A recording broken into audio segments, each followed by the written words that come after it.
जय समर्थ सद्गुरू गजानन महाराज. भाग 17वा. आत्माराम भिकाजी हे गृहस्थ वऱ्हाडातील उमरावती प्रांताचे मोठे अधिकारी होते. आत्माराम वृत्तीने सदाचार संपन्न होते. त्यांना संतांविषयी प्रेम वाटे. एक दिवस गजानन महाराज आत्माराम यांच्या उमरावतीतील घरी जाऊन उतरले. गजानन रूपी संताच्या सहवासाने आत्मारामांची वृत्ती आनंदली. त्यांनी गजानन महाराजांची यथासांग पूजा केली. त्यांच्या अंगाला नाना प्रकारची उटणी लावून त्यांना उष्णोदकाने मंगलस्नान घातले. त्यांच्या कपाळाला केशरी गंधाचा तिलक लावला. उमरेडचे करवती काठाचे धोतर नेसवले. गळ्यात पुष्पहार घातले. नाना प्रकारच्या पक्वान्नांचे नैवेद्य दाखवले. दक्षिणा म्हणून 100 रुपये ठेवले. धूप दीप आरती केली. पुष्पांजली समर्पिली. दर्शनासाठी उमरावतीच्या लोकांची गर्दी झाली.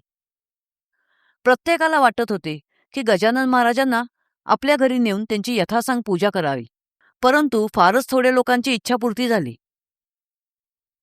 ज्यांचे पुण्य बलवत्तर होते त्यांच्याच घरी गजानन स्वामींची पावले लागली. कारण गजानन स्वामींजवळ पुण्यवान लोक ओळखण्याचे अंतर्ज्ञान होते. उमरावतीतच गणेश खापर्डे नावाचे भरपूर कमाई करणारे यशस्वी वकील राहत होते. लोक त्यांना दादासाहेब म्हणत. दादासाहेब मनाने सज्जन व अत्यंत भाविक होते. त्यामुळे दादासाहेबांनी आमंत्रण देताच गजानन स्वामी त्यांच्या घरी गेले. आपल्या घरी दादासाहेबांनी गजानन स्वामींची यथासांग व मनोभावे पूजा केली.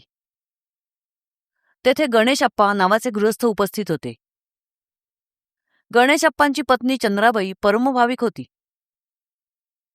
ती आपल्या पतीला म्हणाली, "या स्वामी गजानन साधूंना आपल्या घरी आमंत्रण द्यावे अशी माझी खूप इच्छा आहे.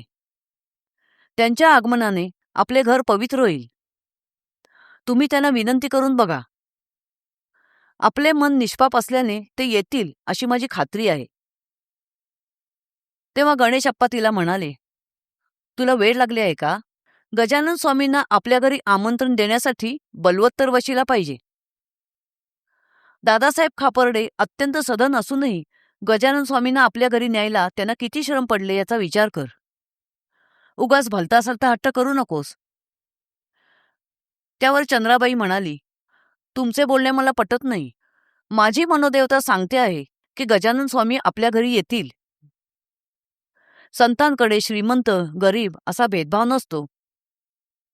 तुम्ही त्यांना विनंती तर करून बघा." पण गणेशप्पांना गजानन स्वामींना आपल्या घरी आमंत्रण देण्याचा धीर होईना. ही गोष्ट गजानन स्वामींनी अंतर्ज्ञानाने जाणली. त्यांनी गणेशप्पांना विचारले, "तुझे घर इथून किती दूर आहे तेवढे मला सांग. तुझ्या मनात मी तुझ्या घरी यावे, थोडे बसावे असे वाटते ना?" "अरे, मग मनात असेल ते बोलावे. कोणाची भीड धरू नये." गजानन स्वामींचे हे बोलणे ऐकताच गणेशप्पांचे मन अत्यानंदाने भरून आले. मग गणेशप्पा दाम्पत्याने गजानन स्वामींना मोठ्या आदराने व भक्तिभावाने आपल्या घरी नेले. त्यांची यथासांग पूजा केली. त्यांच्या चरणी आपला संसार अर्पण केला. उमरावतीत गजानन महाराजांच्या अशा खूप पूजा झाल्या. उमरावतीत काही दिवस राहून गजानन महाराज शेगावमध्ये परत आले आणि कृष्णा पाटलाच्या मळ्यात न जाता परस्पर मोठ्याच्या मंदिरात गेले. ही बातमी कृष्णा पाटलाला कळताच तो धावत ओसाड जागेतील त्या मोठ्याच्या मंदिरात आला आणि गजानन स्वामींना दंडवत घालून त्यांच्यासमोर मान खाली घालून बसला. डोळ्यातून अखंड वाहणाऱ्या पाण्याने त्याच्या छातीवरचे वस्त्र भिजून गेले. तेव्हा गजानन स्वामींनी त्याला विचारले, "असा का रे रडतोस? तुला कसला शोक झाला आहे ते मला सांग." त्यावर कृष्णा पाटील हात जोडून म्हणाला, "मी आपले लेकरू आहे. माझ्याकडून असा कोणता अपराध झाला आहे म्हणून आपण माझ्या मळ्याचा अवहेर केलात? तुम्ही बसला आहात ही जागा देशमुखाच्या गोटातील माळी सखाराम असोलकर याच्या मालकीची आहे. तेव्हा तुम्ही इथे राहू नका. जर माझ्या मळ्यात राहायचे नसेल तर माझ्या राहत्या घरी चला. ते तुमच्यासाठी लगेच खाली करतो, कारण मला तुमच्याशिवाय दुसरे काहीही प्रिय नाही." गजानन महाराज कृष्णाचा मळा सोडून दुसरीकडे गेले ही गोष्ट पाटील मंडळींना कळताच ते सर्व त्या ओसाड जागी धावत आले. हरी आणि नारायण पाटील गजानन स्वामींना आपल्या घरी चलण्याची विनंती करू लागले. तेव्हा गजानन स्वामी त्यांना म्हणाले, आत्ता मी या जागेवर येऊन बसलो आहे ते तुमच्या हितासाठीच, हे तुम्हाला पुढे कळेलच. माझ्या इथे बसल्यामुळे तुम्हा पाटील देशमुख मंडळीतले वाद थांबतील. जेव्हा मी बंकटलालचे घर सोडले तेव्हा तो रागावला नाही ते का ते त्याला विचारा. मी कोठेही असलो तरी तुमच्यावर माझी सदैव कृपा राहील. मग बंकटलालनेही तेथे येऊन पाटील मंडळींची समजूत घातली की तुम्ही गजानन महाराजांना त्यांच्या मर्जीविरुद्ध तुमच्या मळ्यात नेऊ नका.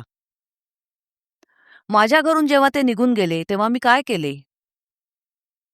आपण त्यांची लेकरे आहोत. आपल्या सर्वांवर त्यांचे सारखेच प्रेम आहे.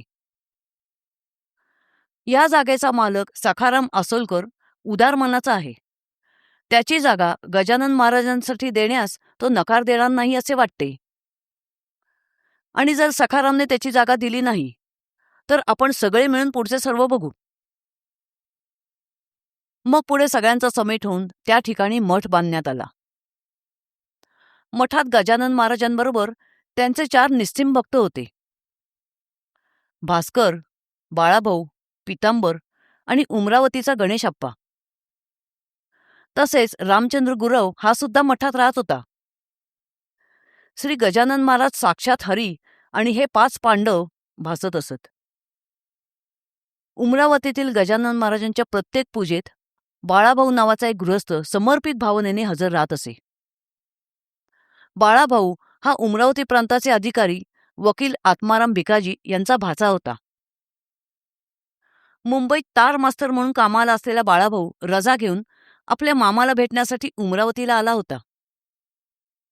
बाळाभाऊला गजानन स्वामींचे ध्यान लागले होते. स्वामीचरण सोडून कोठेही जायची इच्छा त्याला होईना. प्रपंचात त्याचे चित्त लागेना.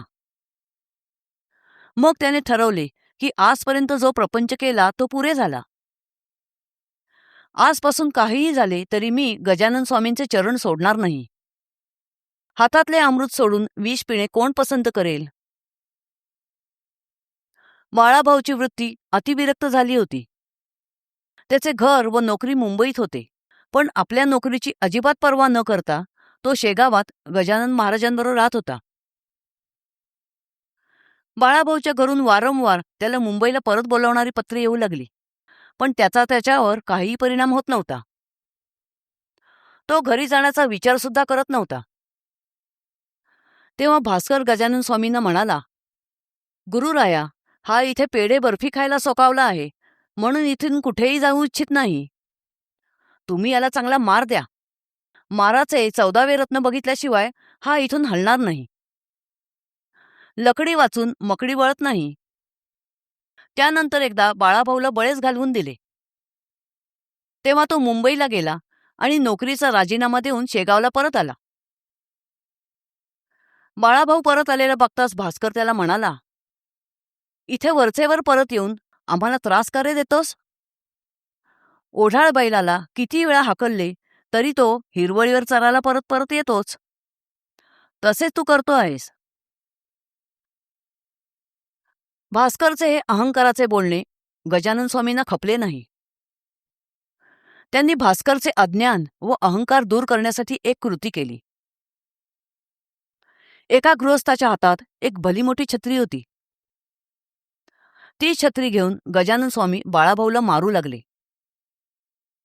मारता मारता ती छत्री मोडली. मग त्यांनी एक मोठी भरीव वेळूची काठी घेतली आणि तिने बाळाभाऊला मारणे सुरू केले.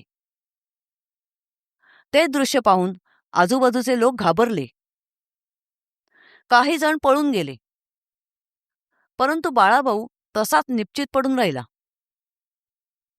लोक म्हणू लागले, बहुतेक अतिमाराने हा मेला असावा. भास्करही चिंतातूर झाला, परंतु गजानन स्वामींपुढे बोलण्याचे धाडस त्याला होईना. बाळाभाऊला मारता मारता गजानन स्वामींच्या हातातली काठीही मोडली. मग ते बाळाभाऊला पायाने तुडवू लागले, जसा काही कुंभार पायाने मातीच तुडवतो आहे. हे सर्व घडत असताना गजानन स्वामींच्या शिष्यांनी बंकटलाल, कृष्णाजी अशा त्यांच्या काही आवडत्या मंडळींना बोलावून आणले. त्यांनाही गजानन स्वामींना थांबवण्याचा धीर होईना. बंकटलाल भीतभीत म्हणाला, गुरुराया हा आपला भक्त आहे. याला माफ करा आणि कृपा करून तुडवणे थांबवा. बंकटलालचे हे बोलणे ऐकताच गजानन स्वामी हसून म्हणाले, हे असंबद्ध भाषण का करतोयस हेच कळत नाहीये. मी बाळाला मारले नाही की तुडवले नाही. नीट निरखून बघ म्हणजे कळेल. मग ते बाळाभाऊला म्हणाले, बाळा उठ आणि ह्या मंडळींना तुझे अंग दाखव. गजानन स्वामींची आज्ञा होताच बाळाभाऊ उठून बसला. सगळेजण त्याचे अंग निरखून पाहू लागले. त्याच्या अंगावर एकही वळ उठला नव्हता किंवा त्याला कोठेही लागलेही नव्हते. तो पहिल्यासारखाच आपल्या आनंदात मग्न होता. तो प्रकार पाहून सगळे आश्चर्यचकित झाले. या घटनेवरून भास्करला बाळाभाऊचा अधिकार कळला. मग तो पुन्हा कधीही बाळाभाऊला वेडेवाकडे बोलला नाही. सोने जेव्हा कसाच उतरते तेव्हाच त्याचा खरेपणा कळतो. जय समर्थ सद्गुरू गजानन महाराज.